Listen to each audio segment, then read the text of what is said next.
Assalamualaikum warahmatullahi wabarakatuh. Selamat sore, kita kembali lagi di channel Intelektual Muda Salemba ya, kira-kira seperti itu. Alhamdulillah pada kesempatan yang baik hari ini telah hadir di tengah-tengah kita Bang Surya, yaitu pakar intelektual atau intelijen ya Bang ya, pakar intelijen apa aja lah. Suka mengamati sumber dari segala urusan begitu. Kemudian kita ditambah juga telah hadir yaitu siapa namanya, Bang Zaki.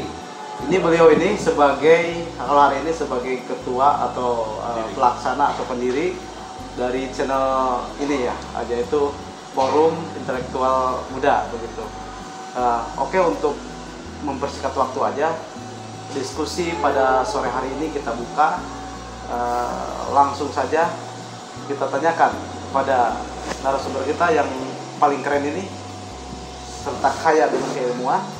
Nah, hari ini akan kita bahas mengenai konflik ya Bang, atau yang saya baca di sumber media itu mengenai geopolitik internasional ya. Kasusnya begini Bang, jadi beberapa tahun yang lalu atau beberapa abad yang lalu, yaitu Afghanistan pernah bekerja sama dengan Amerika.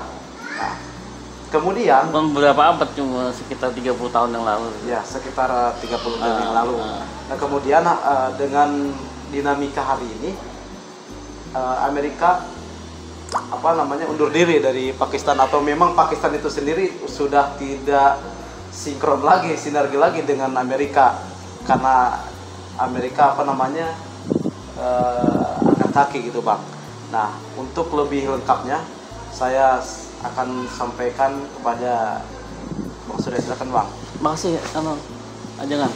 Ini host terkenal ini di salah satu channel yang top itu.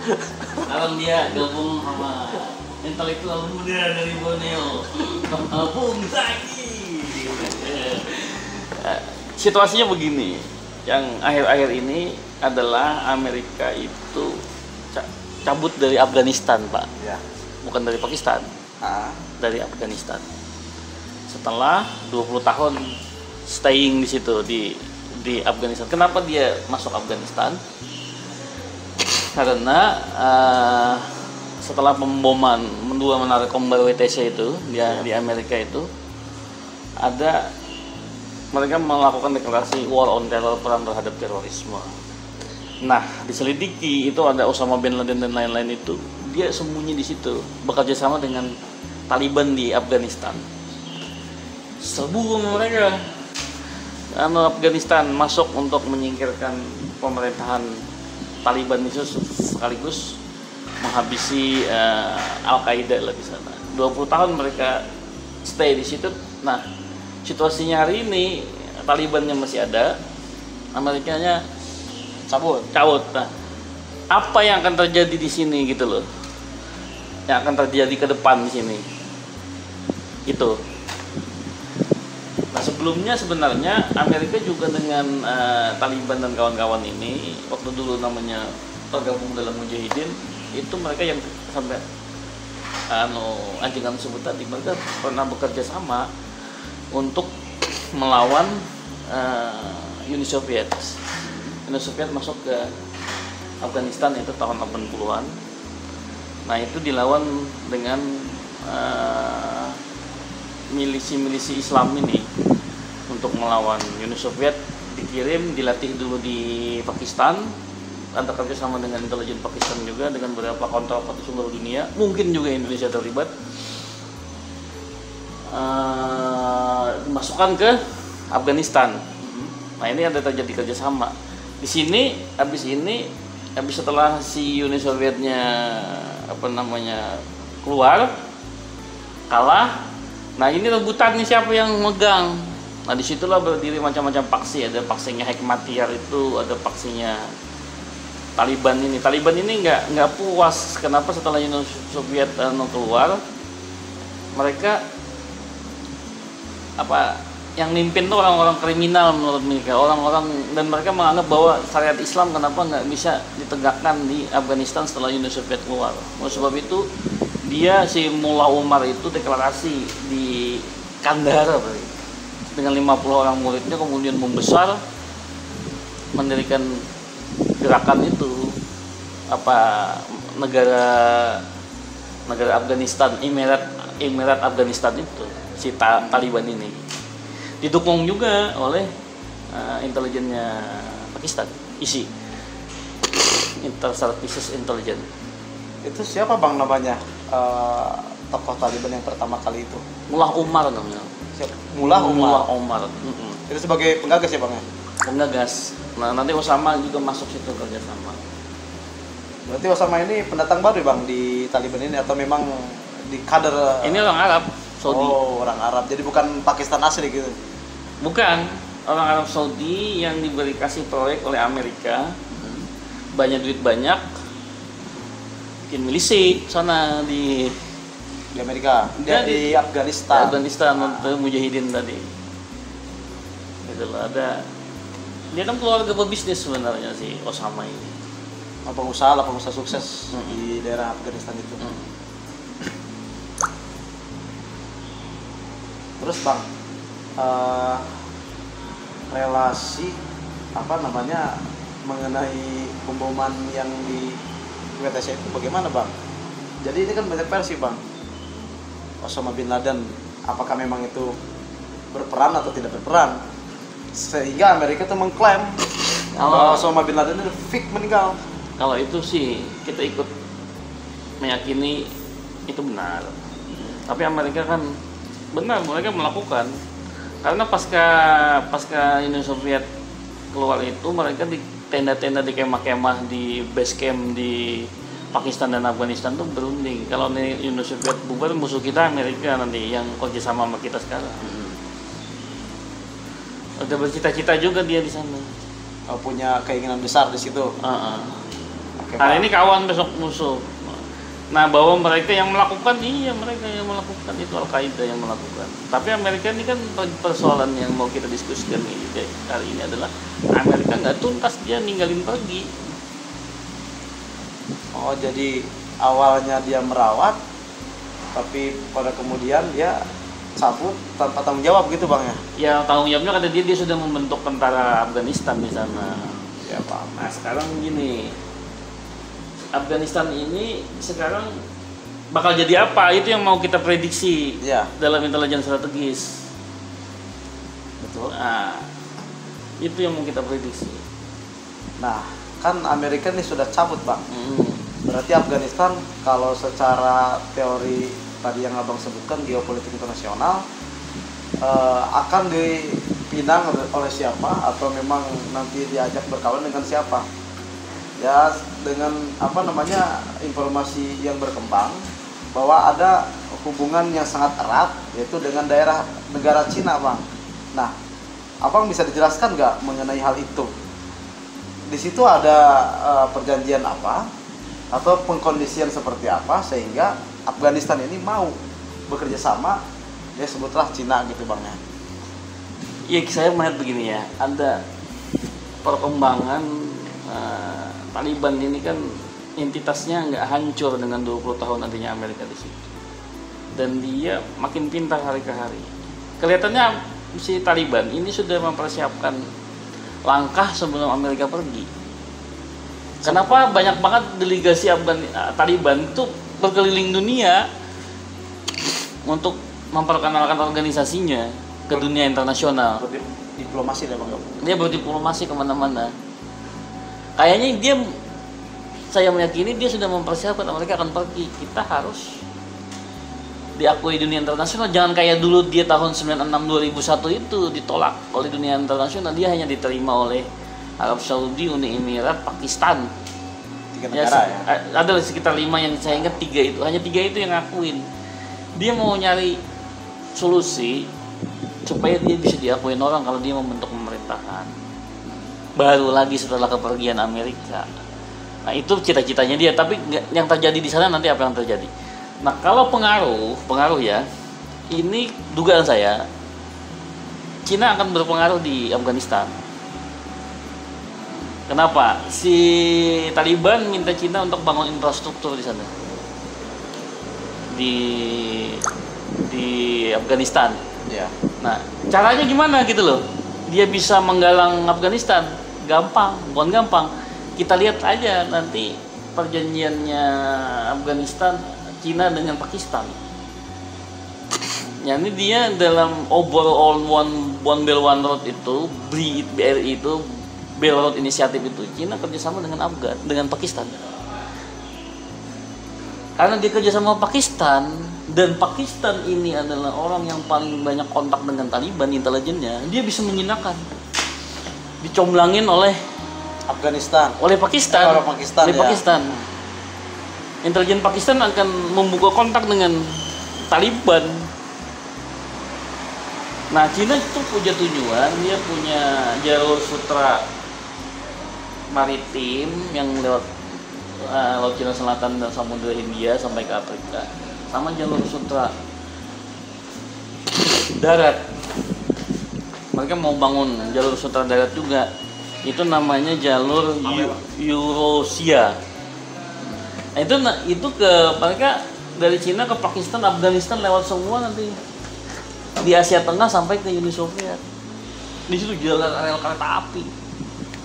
Jadi itu strategis ya bang, wilayah itu yang wilayah strategis. Dia mau kuasai Asia Tengah, dan Asia Tengah ini rata-rata Muslim. Nah, bagaimana Cina memainkan kartu berhubungan dengan Muslim ini? Kemarin Cina statement Amerika nggak bertanggung jawab pada dia. Terus dia ultimatum juga Taliban. Taliban, kamu hati-hati loh. Dia berurusan kan dengan Xinjiang nih, Muslim di Xinjiang itu. Ada militannya itu yang gabung dengan ISIS, itu di sekitar Afghanistan. Mereka ada di situ loh kata dia. Kamu jangan miara kata Cina. Si Taliban juga berkomitmen akan mengusir ISIS dari Afghanistan. Nah, apa yang akan terjadi? Pakistan menawarkan perundingan antar paksi itu, antar kubu yang memerintah sekarang ini yang tadi disupport Amerika sama Taliban. Tapi bahwa Taliban ini untuk dihilangkan sebagai satu entitas politik sudah nggak bisa lagi. Dia sudah eksis, nggak bisa dihilangin lagi. Udah dikunci ya bang ya? Bukan dikunci, udah tumbuh gede. Udah tumbuh besar lah gitu. Iya, nggak bisa. Dia harus diikutkan dalam perundingan, dalam pengakuan nanti gimana nanti komposisinya. Tapi dugaan saya ini permainan akan dilaksanakan melalui Pakistan, karena orang Taliban itu rata-rata sukunya Pashtun, dekat Pakistan situ, Kandahar, Peshawar gitu-gitu. Dan keterlibatan intelijen Pakistan, isi itu inter-services intelligence itu sangat besar dalam tumbuh suburnya Taliban. Jadi nanti Cina ketika mau mengadakan perundingan itu gerbang utama itu dari Pakistan ya bang ya? Iya, dari Pakistan. Dari Pakistan. Sekutunya dia sudah ini, sekutu Cina. Dulu sekutunya Amerika waktu melawan Uni Soviet. Jadi yang pintar ini Pakistan ini. Jadi semakin hari ini Pakistan makin cerdas dan pintar ya bang ya? Pintar dia memanfaatkan ini namanya turbulensi geopolitik ini, dia pandai memainkan. Kan hari ini bang, Pakistan atau Afghanistan ini sudah bekerja sama atau udah hubungan erat dan sangat mesra dengan Cina. Bagaimana sikap Amerika bang? Saya yakin Amerika ini sudah mengintip atau udah meneropong secara langsung. Oh ternyata Afghanistan setelah ditinggalkan makin besar aja dengan Cina dan bakal makin hebat gitu. Ya udah nggak bisa lagi. Ini namanya kemenangan strategis sudah buat Cina, Pakistan dan Taliban. Ini namanya kemenangan strategis. Nah sekarang yaitu bagaimana kita melihat formulasi ini dalam geopolitik ke depan nanti. Iya. Apa reaksi balik Amerika kita tunggu aja. Sementara Amerika kepukul mundur dulu. Iya. Udah nggak bisa cawe-cawe lagi sudah. Karena dilihat juga kekuatan sudah mulai menguat, sudah membesar juga kan. Sekarang dia Amerika mau pakai siapa? Untuk melengkuh Afghanistan itu. Ya mau pakai India kan lagi lelah juga, pakai Pakistan nggak bisa. Jadi yang berbatasan tuh ya Uni Soviet, Rusia, Iran, India, apalagi Pakistan. Ini nggak ada yang bisa dipegang Amerika kecuali India. India nggak, susah dia ngurus umat Islam. Repot juga dia dengan Kashmir dan lain-lain. Tangan Amerika udah kehilangan kontrol, tangannya nggak ada. Sejauh ini Bang, mengenai Taliban tadi yang Abang sebutkan, bahwa Taliban ini sudah melakukan perjalanan atau diplomasi ke seluruh negara. Apakah Indonesia sudah dilaksanakan diplomasi tersebut ke berbagai ormas-ormas atau yang sekiranya ormas tersebut itu punya pengaruh besar di negeri ini, Bang? Taliban karena dia kan belum jadi negara nih, cuman dia sudah persiapan, dia sudah ketemu beberapa tokoh politik di Indonesia, ormas juga, termasuk tokoh-tokoh di selain ormas. Iya, kalau coba cek nanti sama Yusuf Kala dia ketemu, cek ke PBNU rasanya ya, jangan dicek ya, dia juga mau menjelaskan juga posisi dia kan dianggap radikal kan, teroris dia. Nah dia mau ngejelasin itu gitu loh. Memang nggak bisa dipungkiri dia kan Wahabi, kan dia teroris memang mereka. Teroris. Bekerja sama dengan Al-Qaeda gimana? Tapi dia bakal jadi entitas politik gitu loh. Kalau mau memberangus dia sekarang di Afghanistan itu kekuatannya siapa? Kita nggak suka dia, apa kita yang berangkat ke sana?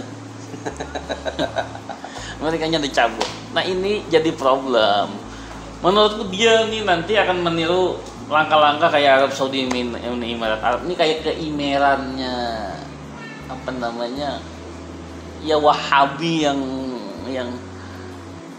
yang memoderasi diri karena alasan geopolitik dan alasan ekonomi nih, kayak Saudi nanti, kayak Arab nanti ini bisa kayak gitu Taliban ini. Jadi tapi Wahabi dia radikal. Wahabi.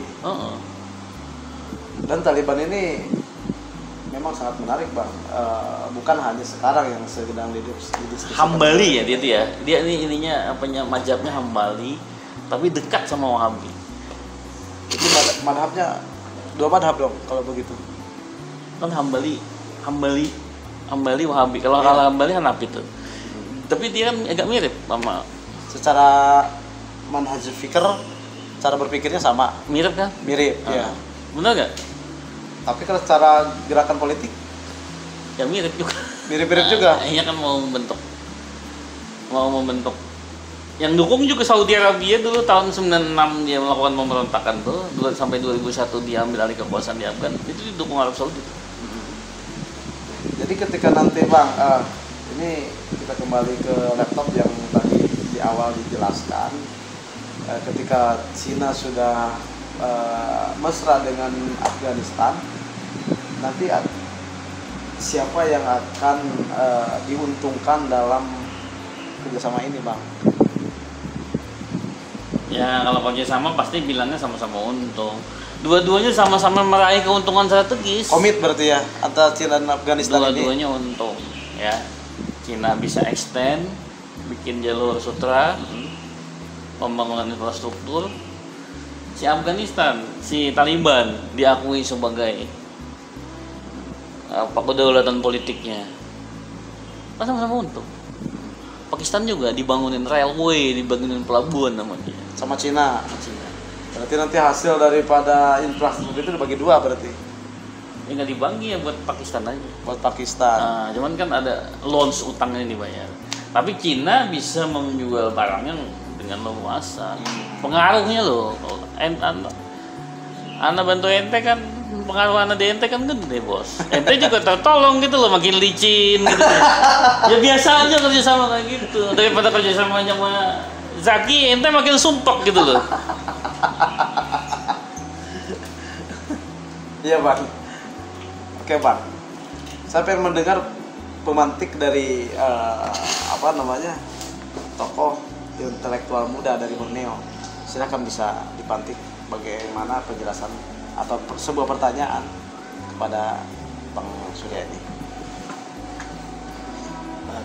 Berat ini kalau kita berbicara Afghanistan ini sangat berat karena harus tinggi filsuf. Tapi yang menariknya di sini adalah apakah nanti setelah Taliban berdiri menjadi sebuah negara menguasai berkuasa maksudnya. di Afghanistan, kan sekarang Taliban belum berkuasa, tapi kemungkinan besar nanti akan jadi berkuasa. Apakah akan berkorelasi bisa dengan Indonesia? Nah itu Bang Jaki, saya belum berani mengkorelasikan, tapi pasti ada korelasinya. Karena dia itu kan teroris. Maksudnya dia kerjasama dengan Al-Qaeda. So, gimana kita gitu loh ngadepin itu? Jadi berat juga Bang ya, Hah? posisi negara Indonesia ini untuk bersikap. Karena dilihat kan Taliban ini bukan bekerja sama. Dia ada muatan politik juga sama Taliban ini. Tapi waktu dia kemarin datang ke Indonesia, delegasinya kita juga nggak bisa nangkap lagi, bos. Iya. Akhirnya kalau teroris kita tangkap, ya nggak juga gitu loh. Iya, kita Datang aja di kesini. bebas aja masuk. Itu soal gitu loh. Ini problem besar ini Bang ya. Bukan ya problem besar kecil, tapi kita akan ada dalam putaran ini gitu loh. Iya. Mungkin itu yang bagus tuh secara kultural dulu, maksudnya sih ya gimana ya, nggak tahu lah, kita lihat aja nanti. Kalau aku kasih saran nanti ini jangan-jangan aku dituduh atau Taliban atau apa gitu, atau dituduh pengen berdamai dengan Taliban. Dianalisa lah gitu oleh negara dulu, menilai ini gimana arah ke depan. Cuman gambaran geopolitiknya seperti ini. Misalnya kalau kita begini, kita anti Wahabi ya. Kalau kita kan dasar kita sama semua ini. Iya. Orangnya sebenarnya Backgroundnya sama lah. nggak cocok gitu tuh sama Wahabi. Tapi kemudian kalau kita anti Wahabi gitu loh, negara kita mengumumkan anti Wahabi, bisa nggak? Kan berurusan dengan Arab Saudi. Berat Bang kalau udah berurusan dengan Arab Saudi. Dikasih dia haji, gejolak kita di sini. Sekarang aja di musim Covid ini haji dilarang, udah gejolak luar biasa. Apalagi nanti kalau udah ikut urusan ikut campur masalah Taliban ini atau dikait-kaitkan dengan Arab Saudi atau mengenai Wahabi, ya bisa perang ini, perang saudara ini. Nggak perang sih nggak juga punya gitu-gituan lah. Soalnya ada kasus juga tuh kawan nggak jadi dubes di Arab Saudi karena mungkin bagi Arab itu terlalu dekat dengan Iran. Si orang ini yang calon dubes ini. Calon dubes kagak aja di Arab Saudi. Itu kan bagian-bagian politik yang nggak bisa kita nihilkan gitu loh. Nah negara harus bersikap, negara gimana? Kalau teroris sikat gitu loh. Kalau subversi habisi gitu. Itu aja. Tapi sampai saat ini apakah memang ada tindakan subversi si Taliban ini di Indonesia khususnya? Tangannya nggak nyampe ke sini. Kalau Wahabi kan banyak yang bernada subversi. Ya jelas kalau Wahabi udah bunyi di mana-mana, termasuk di media-media dia bergeraknya. Secara media maupun secara nyata dia melakukan doktrinisasi terhadap ya orang-orang awam lah, kira-kira seperti itu. Contoh misalkan si Basalama itu, nggak boleh. Ya, dia udah masuk ke wilayah sistem Bang gitu. Khalid Basalamah. Ya, Khalid Basalamah. Dan itu negara diam mengenai itu. Ya, kita yang banyak bacot ya paling para pakar. Kemudian ada teman abang juga itu Mamun Rashid gitu misal contohnya misalnya. Ya tokoh kita itu pakar deradikalisasi. Nah kalau dia subversi, kalau individu tangani individu. Kalau ada kontrol komandonya hancurin gitu loh. Itu. Tapi ada gak komandonya Bang sampai saat ini? Mana aku tahu, ini Intel udah nyelidikin aja gua. Kalau ada komando hancurin, maksudnya kita harus kokoh gitu sebagai bangsa. Iya betul. Kalau perlu kayak Pakistan itu, dia kocok-kocok aja sama dia. Dimainin. Iya, mainin piara lepas gitu. Tapi saya meyakini Bang mengenai namanya? Pakistan kan nggak Wahabi. Ya enggak. Ya tapi dia bisa ngocok-ngocok itu loh. Enggak, maksud saya mengenai gerakan Taliban yang ada di Indonesia ini. Nggak ada, Taliban nggak bikin tangan di sini. Ya Wahabi maksudnya Wahabi. yang saya maksud. Dia bebas berbicara secara lantang dan secara terbuka. Saya yakin ada yang mengkoordinir dan ada yang merawat gitu Bang. Kalau nggak dirawat pasti dia. Berarti kan ini subversi. Dia melawan negara, ini ditindak ini. Atau jangan-jangan di dalam istana negara itu ada ya misalkan apa namanya, ada yang bermain mengenai itu. Ya nggak tahu lah kalau itu. Nggak tahu. Yang jelas gerakannya ada, harus disikapi tapi bukan anti. Tapi sayangnya kita nggak ada undang-undang anti subversi, udah dicabut itu. Udah dicabut. Iya, jadi melarangnya parsial terus. Ormasnya dilarang, ntar orangnya masih berkegiatan. Ya, kayak HTI laki-laki seperti itu, halako masih dilaksanakan. Di mana-mana. Iya. Gimana nggak tahu saya tuh caranya gimana. Nggak kokoh.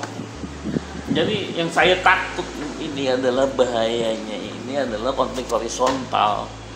Masyarakat berinisiatif sendiri melawan-lawan itu. Ya, jadi kok hukum rimba gitu bang ya? Ya negaranya nggak hadir. Negara gak hadir. Akhirnya masyarakat inisiatif.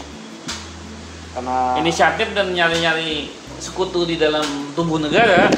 Yang ini nyari sekutu dalam tubuh negara, yang ini nyari sekutu dalam tubuh negara. Itu bisa kayak tahun 65 loh. Jadi ada peristiwa tahun 65. Iya bisa kayak gitu. Kalau ini benar-benar dibiarkan oleh negara. Sama nyari-nyari cara di dalam tubuh negara. Karena pemenangnya nggak ada. Pemenangnya nggak ada, sama-sama mau mempengaruhi orang. Nggak bagus lah itu. Oke, kembalikan ke poin lagi, silakan dipantik kembali.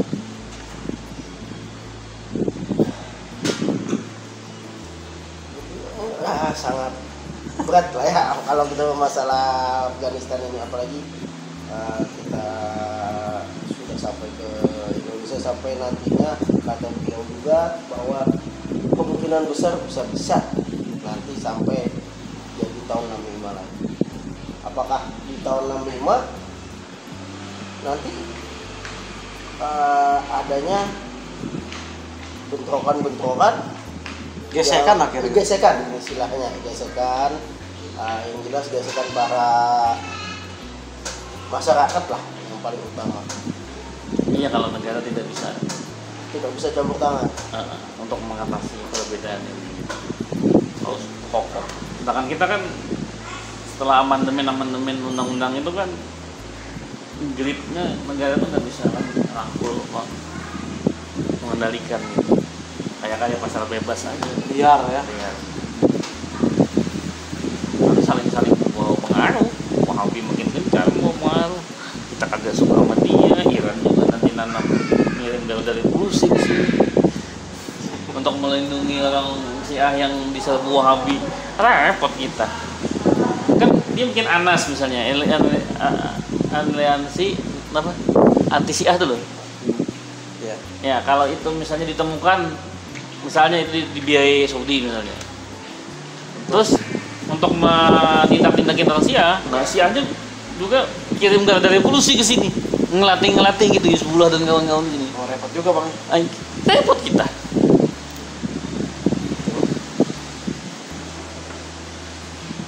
Jadi kompok terakhir nanti kita menyerahkan diri lagi kepada kepentingan yang gede nanti ke Amerika atau ke Cina. Itu yang bahaya itu. Jadi sikap abang mengenai hal ini gimana menurut abang? Iya, negara ini harus merumuskan kepentingan strategis. Karena ruling penguasa di Indonesia ini gado-gado. Semua berbicara. Nggak ada yang mayoritas rulingnya. Jadi gado-gado, ideologi nggak ada, cabut aja orang itu loh. Nggak kuat. Padahal ini kalau menurut saya sesuatu yang sangat mudah menurut saya. Nggak mudah juga dengan kondisi multipartai begini. Nggak ada yang mayoritas, habis ini presiden ganti lagi kebijakan. Besok jangan-jangan calonnya Wahabi yang jadi presiden ini atau gimana gitu. Ya nggak tahu juga kita. Gelap sudah ini. Kita aja optimis, kita diskusi aja dulu, membuka wawasan dan banyak pikiran.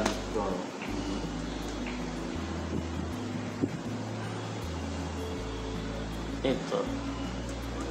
Nanti kan kalau dekat dengan Cina nih, dikomporin nanti nih. Anti komunis. Gitu loh. Kalau dekat dengan Iran, Syiah. Udah nggak jelas. Dekat dengan Arab, Wahabi. Ya, negara putusin dong. Kamu tuh siapa gitu loh. Kayaknya makhluk asing, Pak. Kalau Arab ente Wahabi kadun gitu kan. Nanti diprovokasi oleh Rocky Gerung. Kata Rocky Gerung, Indonesia tuh gagal nggak dapat kuota haji. Itu gara-gara ngomong keseringan ngebully Arab, bilang dia kadun gitu. Kayaknya tadi diprovokasi lagi kayak Gitu-gitu aja berarti. gitu aja nggak jelas. Kalau saya ini jadi punya kekuatan, saya mainkan ini bos. Ini jadi apa namanya, ini barangnya. Saya mainkan. Saya jadi kekuatan mayoritas gitu loh. Kekuatan mayoritas itu seperti apa, Pak? Ya, bikin koalisi Islam, ya moderat ya, NU Muhammadiyah, ya, nasionalis, ya. Sama tentara. Udah. Berarti sebagai garda terdepan. Iya harus terpuasa tapi yang Terpuasa. memegang, yang punya visi, yang punya tahu musuh mana, kawan mana, yang tahu kapan mau tahu bola geopolitik itu gitu loh. Satu aja tinggal ini gitu loh sebagai komponen. Jangan semuanya dimasukin. Jadi kecampur gitu. Campur, Pusing, Bang. ya, tahu nggak jelas. Gado-gado. Kalau pemilu saya pesimis dengan pemilu. Duit aja tuh di lapangan.